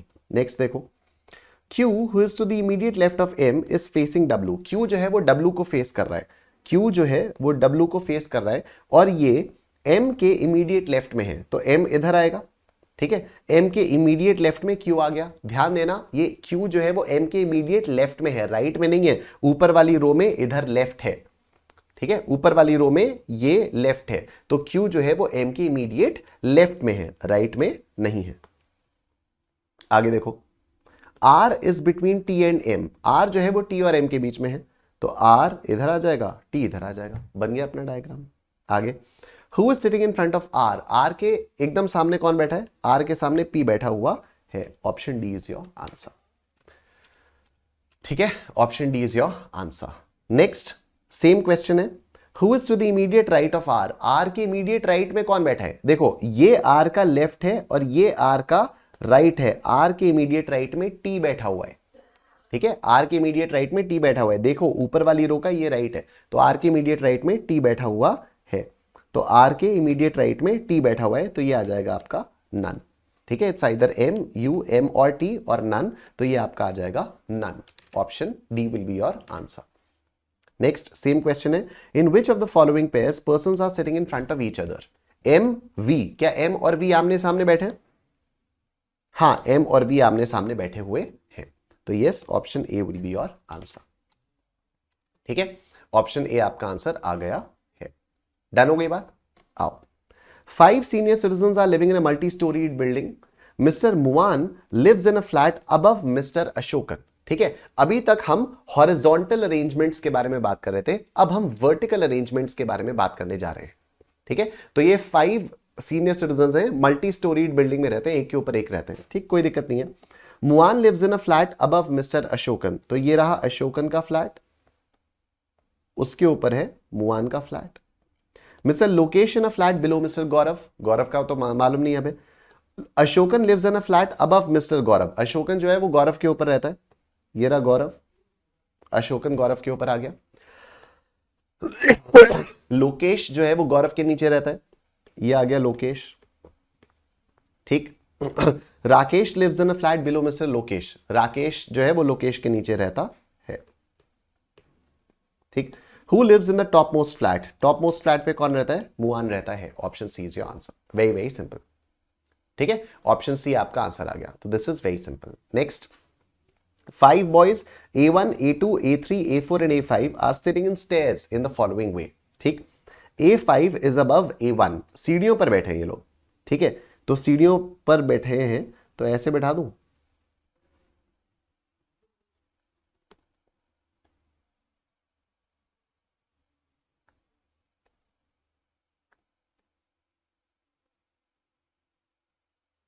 ये सीढ़ियां चले जा रही हैं, ठीक, ये सीढ़ियां आपकी चले जा रही हैं। आगे देखो क्या लिखा है, A5 इज अबव A1, तो कहीं पर भी बैठा दो, A5 ये A1 के ऊपर बैठा हुआ है। आगे A4 इज अंडर A2, अभी तो हमें पता ही नहीं है। A2 is under A1, A2 जो है वो A1 के अंदर बैठा हुआ है, नीचे बैठा हुआ है मतलब, और A4 is under A2, A4 आपका इधर है, A4 is between A2 and A3, ठीक है, यहां पर A3 आ गया, यहां पर आपका A3 आ गया, A4 is between A2 and A3, तो A2 और A3 के बीच में A4 आ गया, बात खत्म। Who is at the lowest position of the stairs? तो लोएस्ट पोजीशन पर कौन है? A3 है, लोएस्ट पोजीशन पर A3 है, option B is your answer, ठीक है, ऑप्शन बी आपका आंसर यहां पर आ जाता है। Done. Next, there are 8 books kept over the other, एक के ऊपर एक 8 किताबें रखी हैं। 2 books are on organisation behaviour, 2 books on TQM, 3 books on industrial relations and 1 book is on economics. Counting from the top, the second, fifth and sixth books are on industrial relations. ऊपर से अगर हम लोग count करें तो दूसरे number पर, पांचवें नंबर पर और छठे नंबर पर इंडस्ट्रियल रिलेशंस की किताब है। 1, 2, 3, 4, 5, 6, 7, 8, ठीक है, तो दूसरे नंबर पर इंडस्ट्रियल रिलेशंस है, पांचवें नंबर पर इंडस्ट्रियल रिलेशंस है और छठे नंबर पर इंडस्ट्रियल रिलेशंस है।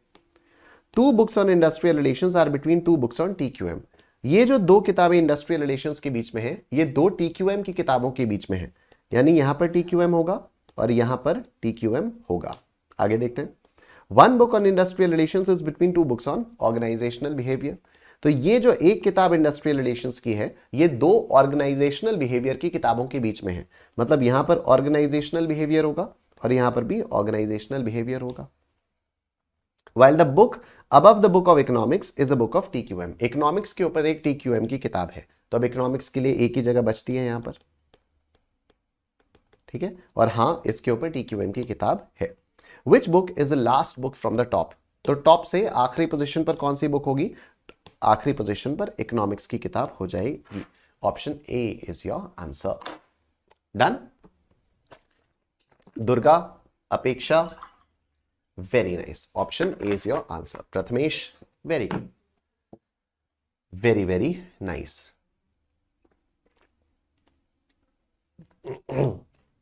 आओ देखो, 4 girls A, B, C and D are sitting around a circle facing the center. जब भी ये सर्कुलर अरेंजमेंट्स वाली बात आती है, ऑलवेज मेक अ सर्कल और 4 जगह आप पहले से आइडेंटिफाई कर दो। देखो ये मैंने कहीं और नहीं बताया, ठीक है। ये जब हम लोग हॉरिजॉन्टल अरेंजमेंट्स कर रहे थे और वहां पर कभी आया 5 बॉयज आर सिटिंग टुगेदर या 6 बॉयज आर सिटिंग या 7 बॉयज आर सिटिंग, मैंने कभी नहीं कहा कि 1 2 3 4 5 6 7 बना दो, अनलेस कोई एक डेफिनेट इंफॉर्मेशन ऐसी दी हुई हो जिससे ये लिखा हो कि चलो ये एक्सट्रीम लेफ्ट पर है तो चलो बना दिया, या एक्सट्रीम राइट पर है या फोर्थ फ्रॉम द लेफ्ट है, तभी हम लोग ऐसा करते थे कि पहले से 1 2 3 4 5 बना देते थे, अदरवाइज हमने कभी नहीं किया। लेकिन जब भी सर्कुलर अरेंजमेंट्स हो तो आप हमेशा पहले सर्कल बनाओ और उसमें आप पोजीशंस को फिक्स कर दो। अब जैसे यहां पर 4 गर्ल्स के बारे में बात हो रही है, तो आप एक सर्कल बना दो, आप एक सर्कल बना दो और 4 पोजीशंस आप फिक्स कर दो, 1 2 3 और 4, ठीक। B and C are in front of each other, ठीक है। मैं B और C को ऐसे भी बिठा सकता हूं, मैं B और C को ऐसे भी बिठा सकता हूं, कैसे भी कर सकता हूं। B और C को मैंने एक दूसरे के सामने बिठा दिया, ठीक है। B और C को मैंने एक दूसरे के सामने बिठा दिया। Which of the following is definitely true? A and D are in front of each other, यही डेफिनेटली ट्रू है क्योंकि यहां पर A आ जाएगा, यहां पर D आ जाएगा, ठीक है। A और D एक दूसरे के आमने सामने हैं। A is not between B and C, A is not between B and C, ये तो गलत हो जाएगा क्योंकि आप देखो A ये रहा, B और C के बीच में है, तो A is between B and C, तो ये तो आपका गलत हो गया। D is to the left of C, D जो है वो C के लेफ्ट में है। देखो ये C का फेस है, ये C का राइट है, ये C का लेफ्ट है, तो D जो है वो C के राइट में है, तो ये भी स्टेटमेंट गलत हो गया। A is to the left of C, ये C का फेस है, ये C का राइट है, ये C का लेफ्ट है, क्या A C के लेफ्ट में है? हाँ, A C के लेफ्ट में है, तो सर ये तो गलत नहीं हुआ। तो क्या ऐसा पॉसिबल है कि एक ही क्वेश्चन में 2 करेक्ट आंसर्स आ जाएं, ये भी करेक्ट और ये भी correct? No no, this is not possible. Question ध्यान से पढ़ो, क्वेश्चन में लिखा है which of the following is definitely true, पक्का पक्का कौन सी चीज सच है, ठीक है। अगर आप कह रहे हो कि sir A is to the left of C, अगर आप कह रहे हो sir A is to the left of C, तो मैं जैसे ये पोजीशंस चेंज करूंगा, अगर मैं यहां पर D को कर दूं और यहां पर A को कर दूं, तो A जो है वो तो C के राइट में आ गया और D जो है वो C के लेफ्ट में चला गया, तो ये वाला पोर्शन सही हो गया, D to the left of C, option C सही हो गया, ठीक है। तो पक्का पक्का ये दोनों सही नहीं है, ये सही हो सकता है, ये भी सही हो सकता है, लेकिन पक्का पक्का ये दोनों सही नहीं है क्योंकि क्वेश्चन के मुताबिक अभी हम लोगों को प्रॉपर इंस्ट्रक्शंस नहीं मिले हुए हैं। क्वेश्चन में जितने भी इंस्ट्रक्शंस दिए हैं उनके हिसाब से यही सही होगा कि A और D जो है वो एक दूसरे के आमने सामने है, ठीक है। बाकी आप इसको कैसे भी करके देख लो, आपका आंसर हमेशा यही आएगा। डन, क्लियर हो गई बात सबको? ऑलराइट, नेक्स्ट क्वेश्चन ये रहा आप लोगों के सामने। देखो, 5 people A B C D and E are seated about a round table, ठीक है। राउंड टेबल पर 5 लोग हैं, राउंड टेबल बनाओ और 5 जगहें बना दो, 1 2 3 4 5 जगहें मैंने बना दी। Every chair is placed equidistant from the adjacent chairs, ठीक है। C is next to A, C जो है वो A के बराबर में बैठा है, लेफ्ट में राइट में मालूम नहीं। A is seated 2 seats from D, A जो है वो D से 2 सीट्स छोड़ के बैठा हुआ है। B is not seated next to A, which of the following must be true? कोई भी मेरे पास डेफिनेट इंफॉर्मेशन नहीं दी हुई है, ठीक है, तुक्के मारने पड़ेंगे। देखो, C is seated next to A, अगर मैं C को यहां पर बैठा दूं, A को यहां पर बैठा सकता हूं, ठीक। A is seated 2 seats from D, तो ये हो गया D, यहां से देखो 1 seat from D और 2 seats from D, ठीक है, बिल्कुल हो सकता है। A is seated 2 seats from D. B is not seated next to A. B is not seated next to A. यहां पर B नहीं बैठेगा, तो B को यहां पर बैठा देते हैं। A, B, C, D, E. E यहां पर आ जाए, ठीक। Which of the following must be true? D is seated next to B. क्या D जो है वो B के बराबर में बैठा है? बिल्कुल बैठा है, ये तो सही है। E is seated next to A. क्या E A के बराबर में बैठा है? बिल्कुल बैठा है, ये भी सही है। दोनों के दोनों स्टेटमेंट्स आपके सही हैं। Select the correct of the options from select the correct from the options given below. दोनों के दोनों आपके सही हैं। Both 1 and 2 are correct. Getting it? Clear हो गई बात? भूमि, दुर्गा, रिया, वेरी नाइस, ठीक है, परफेक्ट। नेक्स्ट क्वेश्चन पर आ जाओ। नेक्स्ट क्वेश्चन ये रहा आपके सामने।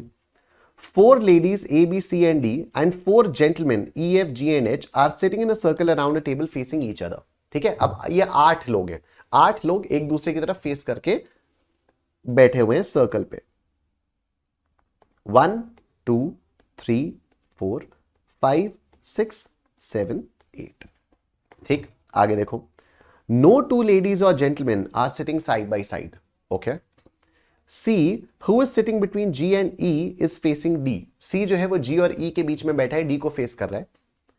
F is between D and A facing G। F जो है वो D और A के बीच में बैठा है, G को फेस कर रहा है। H is to the right of B। ये मिली मेरे को एक डेफिनेट इंफॉर्मेशन कि H जो है वो B के राइट में है। अब जब भी सर्कुलर अरेंजमेंट होता है, जब भी सर्कुलर अरेंजमेंट होता है और आपको पहली बार लेफ्ट या राइट का डिटर्मिनेशन करना है, तो now what you do is, जैसे ये लिखा है H is to the right of B, H जो है वो B के राइट में बैठा हुआ है, तो आप क्या करो, B को आप कहीं पर भी बैठा सकते हो। आपने अगर B को यहां पर बैठा दिया तो ये B का फेस हो जाएगा, ये B का राइट हो जाएगा, आप H को यहां पर बैठा दो। बट इससे ना कंफ्यूजन हो सकता है, तो व्हाट आई डू इज, मैं ना सबसे नीचे B को बैठा देता हूं ऐसे, तो ये B का फेस हो गया, ये B का राइट हो गया, B के राइट में आ गया H, B के राइट में आ गया H, तो H is to the right of B। Clear, आगे देखो, C who is sitting between G and E is facing D। F is between D and A facing G। H is to the right of B। Okay, अब हमें तो का ही लगाना पड़ेगा। आओ देखो, C is sitting between G and E facing D। C जो है वो G और E के बीच में बैठा है, D को फेस कर रहा है।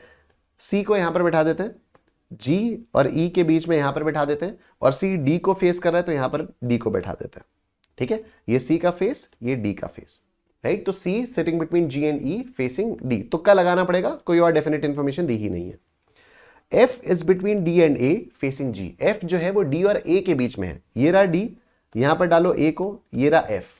लेकिन क्या F G को फेस कर रहा है? F G को फेस नहीं कर रहा, F तो E को फेस कर रहा है, तो बस G और E की पोजीशंस को आप इंटरचेंज कर दो। G और E की पोजीशंस को आप इंटरचेंज कर दो, यहां पर आ गया G और यहां पर आ गया E, बात खत्म हो गई। H is to the right of B, H is to the right of B, ये तो है। अब आप एक बार देख लो कि कोई इंस्ट्रक्शन वायलेट तो नहीं हो रहा है। नो टू लेडीज और gentleman are sitting side by side. A B C D, 4 ladies हैं, A B C D, ठीक है, ये 4 लेडीज, और E F G H 4 gentleman. तो कोई भी 2 लेडीज या 2 जेंटलमैन बगल बगल नहीं बैठे हैं, एक लड़का एक लड़की, एक लड़का एक लड़की, एक लड़का एक लड़की, ऐसे बैठे। ठीक, C who is sitting between G and E is facing D। C जो है वो G और E के बीच में बैठा है, D को फेस कर रहा है, ये रहा C, ये G और E के बीच में बैठा है, ये D को फेस कर रहा है। ठीक, F is between D and A facing G। F जो है वो D और A के बीच में बैठा है, G को फेस कर रहा है। ओके, उसके बाद H is to the right of B। H जो है वो B के राइट में बैठा है, कोई दिक्कत वाली बात नहीं है।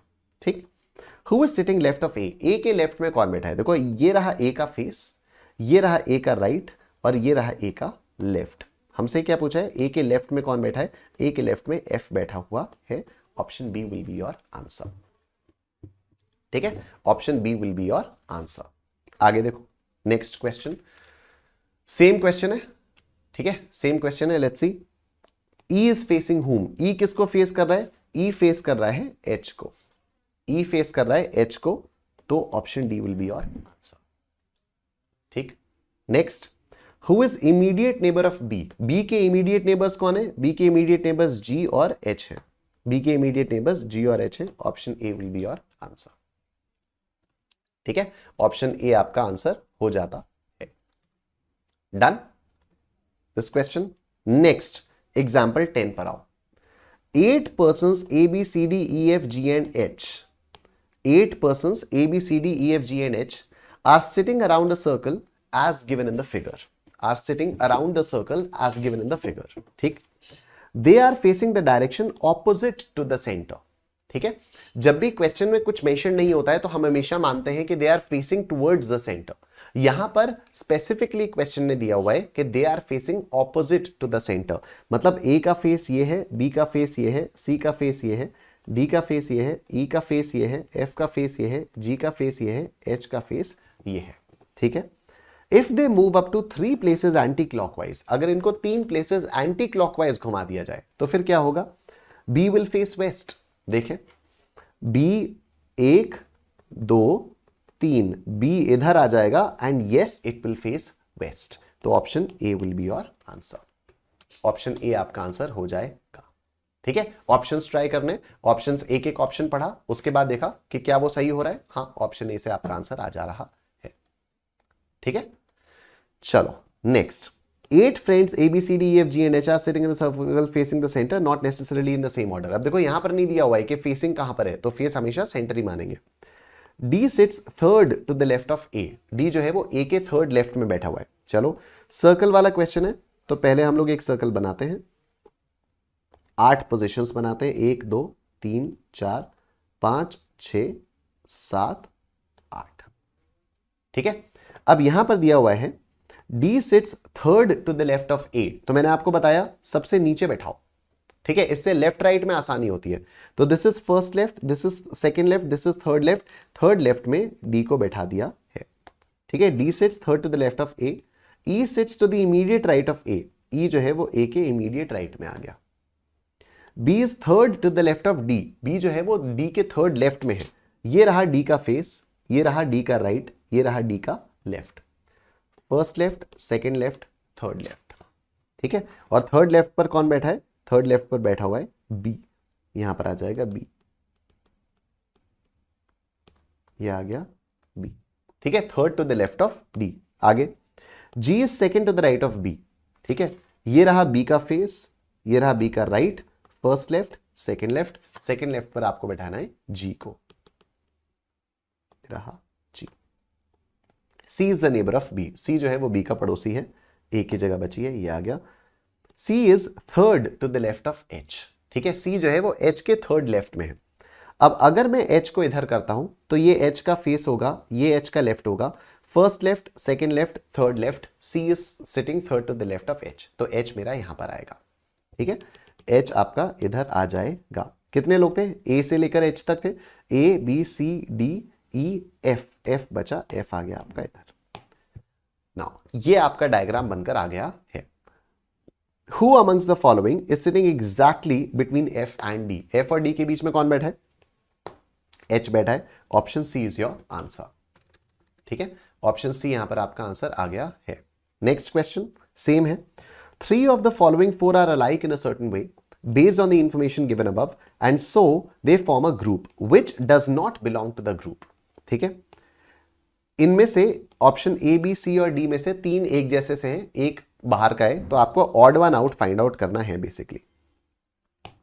ठीक है, 3 of the following 4 are alike in a certain way based on the information given above and so they form a group which does not belong to the group। आओ देखते हैं। डी सी, अगर मैं डी और सी को देखूं तो D और सी के बीच में एक जगह है जहां पर कोई बैठा हुआ है। ए एच, अगर मैं ए और एच को देखूं तो ए और एच के बीच में भी एक बंदा बैठा हुआ है। ई एफ, अगर मैं ई और एफ को देखूं तो ई और एफ के बीच में भी एक बंदा बैठा हुआ है। अगर मैं सी और बी को देखूं तो सी और बी के बीच में कोई नहीं बैठा हुआ है, तो C B is the odd one out. ठीक है, C B is the odd one out. I hope ये वाली बात आप सब लोगों को क्लियरली समझ में आ रही है। Next, Who among the following sits second to the left of H? H के सेकंड लेफ्ट में कौन बैठा हुआ है? ये रहा H, H का फर्स्ट लेफ्ट, H का सेकंड लेफ्ट, H के सेकंड लेफ्ट में G बैठा हुआ है, तो none will be your answer। ठीक है, H के सेकंड लेफ्ट में G बैठा हुआ है। Next, Who amongst the following are immediate neighbors of G? G के immediate neighbors कौन है हमारे पास? G के immediate neighbors हैं C और D। G के immediate neighbors हैं C और D, तो D C, option C is your answer। And the last one, who among the following is sitting third to the left of A? A के third left में कौन बैठा हुआ है? A के थर्ड लेफ्ट में कौन बैठा हुआ है? ये रहा A, first left, second left, third left, A के थर्ड लेफ्ट में D बैठा हुआ है। Oh sorry, third to the right of A, right of A, first right, second right, third right, C बैठा हुआ है। ठीक है, सी बैठा हुआ है, option D is your answer. Option D आपका यहां पर आंसर आ जाता है। अब हमारा इसमें से बस एक क्वेश्चन बचा हुआ है, एक क्वेश्चन ये बचा हुआ है आपका, ठीक है। 4 children are sitting in a रो, अब ये स्ट्रेट लाइन में बैठे हुए हैं। A is occupying seat next to B but not next to C. If C is not sitting next to D, who is occupying seat next adjacent to D? ठीक है, तो अब आपके पास यहां पर कुछ भी पता नहीं है, कोई डेफिनेट इंफॉर्मेशन नहीं है। आओ तुक्के मार मार के इस क्वेश्चन को सॉल्व किया जाए। तो A is occupying the seat next to B. A जो है वो B के बराबर में बैठा है, तो अगर ये B है तो A यहां पर भी आ सकता है और A यहां पर भी आ सकता है, but not next to C, ठीक है। C is not sitting next to D, C जो है वो D के बराबर में नहीं बैठा हुआ है, राइट। C जो है वो D के बराबर में नहीं बैठा है और यहां पर हमें बोला है कि A जो है वो C के बराबर में नहीं बैठा हुआ है। तो अगर इस डायग्राम को देखें तो C यहां पर आएगा, इस डायग्राम को देखें तो C यहां पर आएगा, ठीक है। C A के बराबर में नहीं बैठा है, ठीक है। C is not sitting next to D, C जो है वो D के बराबर में नहीं बैठा है, तो यहां पर D इधर आएगा और यहां पर D इधर आएगा, ठीक है। Who is occupying the seat next adjacent to D? तो D के बराबर में कौन बैठा है? D के बराबर में यहां पर भी A बैठा है, D के बराबर में यहां पर भी A बैठा हुआ है। तो option D will be your answer. क्या ये बात आप सबको समझ में आ गई है? बोलो निश्चैन फॉरएवर, बोलो निश्चैन फॉरएवर। ठीक, तो A यहां पर बैठा हुआ है और इसी के साथ हमारा जो सीटिंग अरेंजमेंट्स वाला चैप्टर है वो पूरा का पूरा कंप्लीट हो जाता है फ्रॉम ICAI स्टडी मटेरियल, ठीक है। पूरा का पूरा ICAI के स्टडी मटेरियल से आपका क्लियर हो जाता है।